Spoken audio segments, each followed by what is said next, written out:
Jojo, how you doing? I'm doing good. How are you? Good. Welcome to Fight Week. Awesome. Awesome to be here. You excited? Really excited. Good to be back on the road and looking forward to the Columbus crowd. Tell me about that. Is that something that you look forward to? Being able to travel and get away from home a little bit, or does that kind of mess with your routine in other ways when it comes to weight cuts or having the right kind of food that you need? Yeah, it's always a worry about, is it going to have a tub and how are we going to cut weight? And that's already a stressful time, but I have good people around me. We have the access to the UFC PI, the nutritionists are on point with everything, so that kind of takes the stress away, but there's still a little bit doubt in your head, but yeah, so far so good, and definitely prefer being home for that kind of stuff because I get to cook and stuff, but I love to travel and get away for that we can see different places. Big opportunity, obviously, high up on the card, co-main event, and a pretty important fight, it seems like, for you to be able to get back on track, kind of snap that skid. Talk to me about the preparation for this one, and is there pressure, I guess, that goes with having lost a couple fights in a row? Is there pressure that comes in the training camp when you have that in the rear view? For sure, there's always pressure, just being a fighter itself. We need to win, just to take half our money away. So yeah, there's pressure, but like everyone says, try not concentrate on that and just go in there and work hard, lead up to it, and then hopefully it's a good day in the office. Very excited to get back in there. It's only been a couple of months since my last fight. Even though it didn't go my way, I'm still glad to get back in there and get back in the win column. Obviously this was a matchup that was supposed to take place before. Was there something about this fight, this opponent, that you definitely wanted to make sure it got rebooked when it came up again? Yeah, as soon as I heard Grasso was coming up to flyweight, I was like, geez, I would love that fight, and I think I tweeted her that let's do it. I know she's a very exciting fighter. She's very well rounded, but she's also a strawweight coming up, so that's one thing that interested me. Talk to me a little bit about what she brings to the table, her skill set, where she's dangerous to you. You did mention, obviously, that she's up at flyweight now, so some of the struggles that she had before when she was 10 pounds lighter, you would, I guess, have to assume that she's not going to have the same struggles maybe going into fight week now. But what does she bring to the table once you guys hit the cage? Well, I've heard nothing but great things. She's good on the mic. So, yeah, I think for me, I'm a fan of watching her fights. She's a great boxer. Like I said, she's very well-rounded.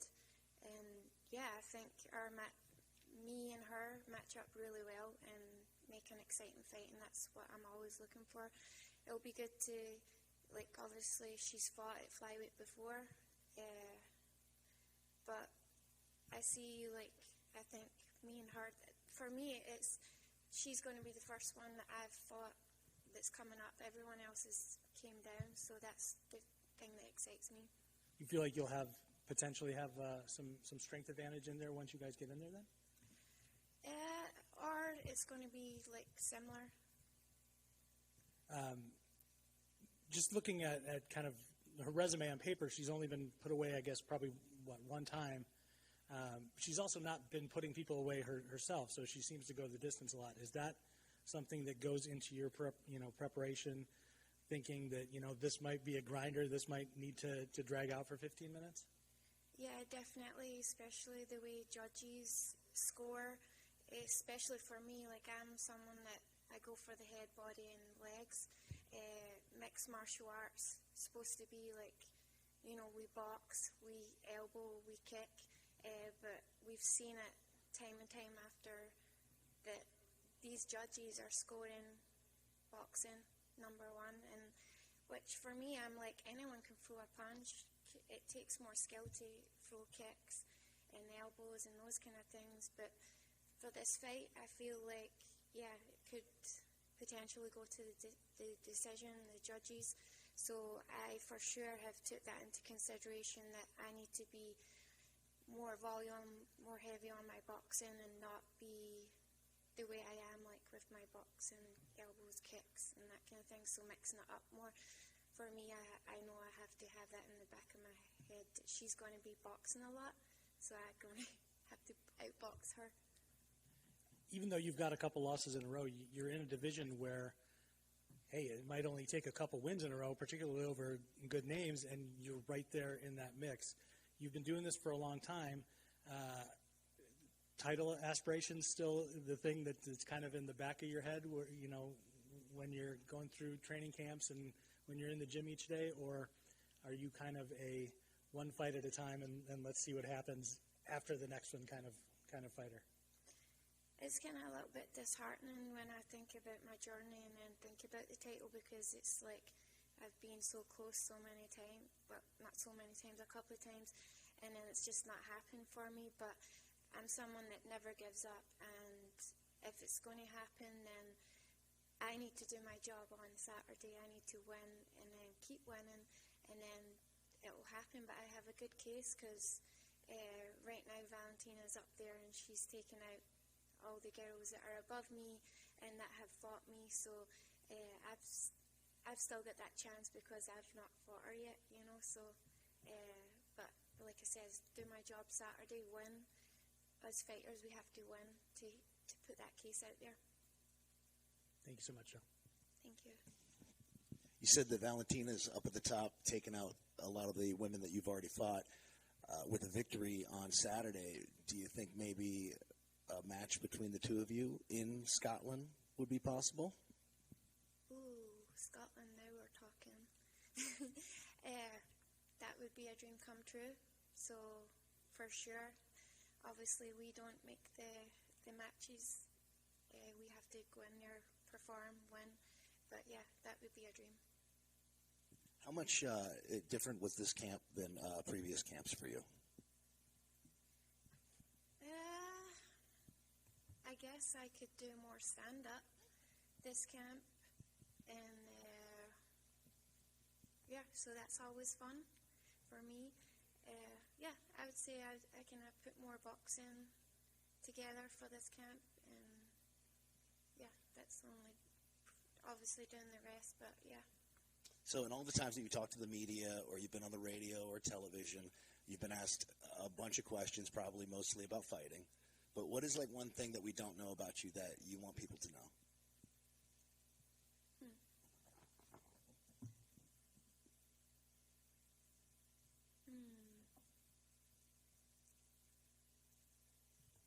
Like, what kind of subject would you like, or? Maybe something about your personal life, maybe a taste in music. Is there a hobby that you have that most people aren't aware of? I mean, most people that follow me would probably know that I like golf. Like, I like to golf, and yeah. But like I said, if anyone follows me, they probably know that. Personal life, I can't. What do you say, Mr. Wood? I'm sure you've got a lot, but we'll leave that. Yeah. What's your handicap? Can I ask? I've never actually done a full course. Hopefully for retirement, that's my plan, to get full, like to get around a full golf course, because it's so time consuming. Awesome, thank you. But I've got a good swing. All right, that's great. That's awesome. Along those lines, especially since you said, you tossed a nod to Mr. Wood, I feel like we haven't checked in. How is married life treating you? Since you talk about the journey, I feel like we saw you come on the scene as a fighter and then watched, next thing you know, there's a married JoJo. How's married life, and how's that affecting fighting as well? Yeah, he probably knows more than me about myself. Yeah, it's awesome. It still cracks me up when I'm changing my name or someone sees it's just Wood. They're like, what happened to As opposed to first part? Calderwood. Yeah, it's like what happened. So that's still buzzing from the wedding, and it feels good to be a married woman. That's awesome. Well, just looking back, the last one, just looking at those last fights, even though they were losses, I thought we saw gains. I thought there were great moments of gains that you've had. When you look at those last ones, are there still positives you took away from there that you felt like going to the camps prior to those, that you had made gains in areas, and that areas of your fight game have stepped up?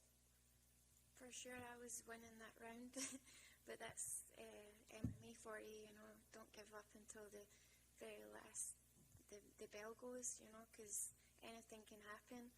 And for me, I took away what I've been thinking about or trying to work on for my whole career, having my hands up and not getting tall like Muay Thai stance.